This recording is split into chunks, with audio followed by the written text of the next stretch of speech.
Really happy there's not chat to my side because I feel like their derision might detract somewhat from the tone of, well, what I'd like to talk about. I'm actually talking to the Trump supporters this evening, so if you're not a Trump supporter, you can leave. Don't worry. I know you're going to stay anyway, but I have a question for you. Okay, now listen. I'm a socialist. We probably disagree on a lot of very fundamental political issues. I would like to believe that you and I both want what's best for the world. Like we both have a set of moral principles and we're trying to work in favor of that. Neither of us are cackling Saturday morning cartoon villains, so it's in the spirit of that shared interest that I'd like to ask you a couple of questions because I really need to know what will it take for you all to realize that this is insane?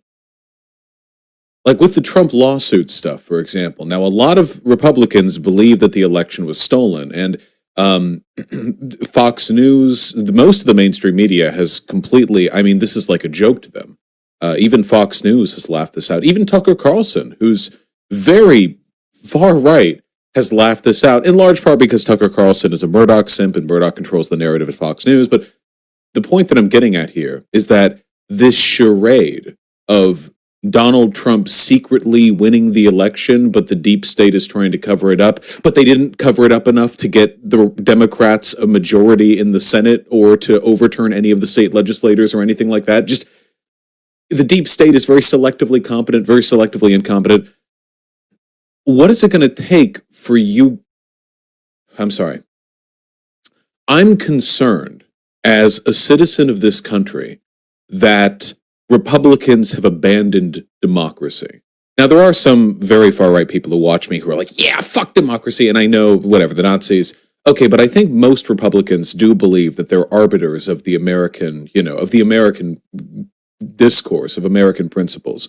And I need to know, because everything that happened on election night corresponded to what we knew was going to happen, where there would be an initial surge of Trump votes because they count the in-person votes first, and then the mail-in votes would be submitted, depending on state, because every state has its own rules, in batches, and then those mail-in votes would mostly be for Biden. And that happened. And there were some polling errors, sure, but it looks like this hasn't even ended up being that close of an election, frankly. Biden beat Trump by a larger margin than Trump beat Hillary in 2016, by all counts. And with regards to the electoral vote, Trump lost 2016 by 3 million votes. Biden won by 6 million this election. It wasn't that close of an election, certainly not by popular vote. And in spite of this, the Trump administration has persisted in one of the most, what is, from my perspective, aggressive attempts to delegitimize American democracy we've seen in 150 years, And I understand you've heard this all before, you've heard it all, but I need to know, because from my perspective, and from the perspective of a lot of Americans, it really does seem like you guys are in a cult, and you're running off a conspiracy theory. Because anytime something you don't like happens, it's part of the plan. And anytime something you do like happens, it's definitely part of the plan. So how do you contradict the narrative? Trump and his administration have made a lot of really bold claims outside of court about how they were barred from entering counting places and they had to view them with binoculars from the adjacent building, and how, Dominion voting systems and the ghost of Che Guevara or whatever counted millions of Trump ballots, then flipped them in Germany to Biden and moved them back over in China and Xi Jinping. And they've made a lot of these claims outside of court. And then they enter court and they get blown out. They don't make any of these claims to an actual judge because lying in court is illegal. That's the difference. You can lie in press conferences. You can lie on YouTube. You can lie on Fox News. You can't lie to a judge. You'd be perjuring yourself. Which is why all of their claims, which is why Rudy Giuliani said in one of the many lawsuits that he has failed to move forward, that this is not a fraud case. I have to understand, I really need to know, what will it take for you guys to recognize that this is a charade? Why would Rudy Giuliani admit in a context where it would be illegal for him to lie that it wasn't a fraud case? There are a lot of people who are claiming now after, what's her name? Sidney Powell? After Sidney Powell was kind of sort of let go, never officially part of the team, but they let her be a part of the press conference, and Trump said that she was part of the team, but they actually weren't technically a part of the team, and then they're disavowing her. She was let go, and now there are a lot of Trump supporters, and they're saying, like, oh, this is all part of the plan, you know? Now she's an undercover agent. There are a lot of Trump supporters who are saying, well, the reason why they haven't brought any compelling evidence to court, notice how the narrative changes, by the way. At first, they did have compelling evidence in court, and then they lost 30 lawsuits. And now it's, well, the reason they haven't brought any to court is because they're saving it for the Supreme Court, which is not how that works, okay? The Supreme Court is not the final boss of a video game that you save all your consumables for, you know? You don't do all the lower court stuff with like one half of your power level. And then you get up to the Supreme Court and you're like, and now I go even further beyond. Like you start with the full argument from base one and you keep moving it up with appeals. If you don't start with your best argument, then you're less likely to make it up through appeals. There are some Republicans who have said they don't want the Dems countering their evidence. Well, first of all, if their evidence is correct, why would it matter if the Dems have time to counter it? If the evidence Republicans have of election fraud is correct, then it shouldn't matter if the Democrats know about it. They should be fucked. In fact, at the beginning of a court case, a procedure called discoverability is initiated, where both legal teams exchange all information they have about the case in order to maximize the likelihood that they can make the best possible case. Discoverability is important to a fair judicial system because you do not want either side to be blindsided with pieces of evidence that they didn't have available to them previously. Imagine, for example, like a public defender who's representing just some poor guy, did some crime, whatever. And it's the public defender's legal responsibility to make as best of a case they can for defense, but they don't have anywhere near the same ability as a district attorney in the police department to find either evidence which supports or, doesn't support their case. And for that reason, they rely on the process of discoverability for them to know what case the DA has brought against them, what evidence the state will levy against their client. That's an important part of the process. And all of this put together means this claim that they're saving the good legal evidence for the last hurdle at the Supreme Court is absolute bullshit. Though that is the level of legal competence that I would expect from Trump's legal team at this point, I have to say, because they have been clowning around for quite some time. There is a reason why they have lost every single court case, every single one, including some ones that should make you feel really concerned, by the way, like their attempts to get all of the votes thrown out in some districts in PA, or their constant attempts to initiate recount after recount and accusing others of being anti-democracy for not wanting to subject a state to multiple recounts. Georgia's what? They've said they want 2 recounts in Georgia now? How many? Recounts usually reassign votes by numbers in the 3 digits, 400, 500. Back in Florida, I think it was 537 vote difference that in Florida that would have kicked it, Georgia is by tens of thousands. That's not going to be recounted in any way that affects the outcome of the election. Or that time when they did a recount and found there were more votes for Biden. Whatever. I'm asking you a question, Trump supporters, and I genuinely hope that my fans or whatever share this with their family members or with whatever. What do we need to do to pull you out of this? Okay, like this is an important step in being a rational person. You have to ask yourself, what evidence would it take for you to realize you're wrong? There always has to be a threshold. If there's not, then you're making a faith-based claim. And a lot of religious people, like there's nothing you could do or say to make me not believe in Christ. And okay, fine, we're not talking about that right now. But you're making an evidentiary claim. You're making an argument that there is evidence that there was election fraud. But so far, all that evidence has amounted to is a mountain of failed court cases and the leader of Trump's election fraud legal team saying they're not trying to prove there was any fraud. So you need, there needs to be something that I or somebody could do to indicate to you that you're wrong. There needs to be a threshold. I could do this. I've admitted that I'm wrong all the time on stream. There have been beliefs that I've moved over on, rent control being a really, really classic one. There are plenty of beliefs regarding gender, affirmative action, or all this stuff that I've moved over on because my beliefs, the things I care about, the things I believe in them because I feel as though I have good reason to believe. There's evidence that I can argue for and against. And I'm not saying I'm always right or that I'm perfectly, infallibly correct in how I assign weight to the legitimacy of this evidence, but It is a process.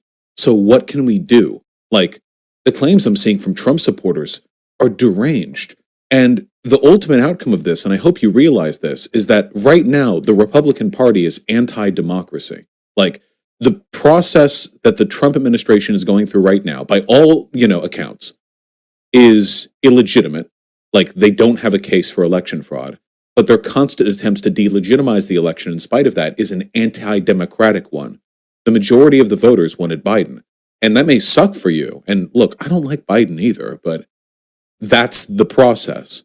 And if you have a legitimate problem with that process, that's fine. But this is not panned out to be a legitimate problem. There's a reason why all these arguments for there being election fraud sound so much more convincing when it's being given to you by YouTubers or Facebook clips of Fox News videos or by Candace Owens talking into a webcam for 90 seconds.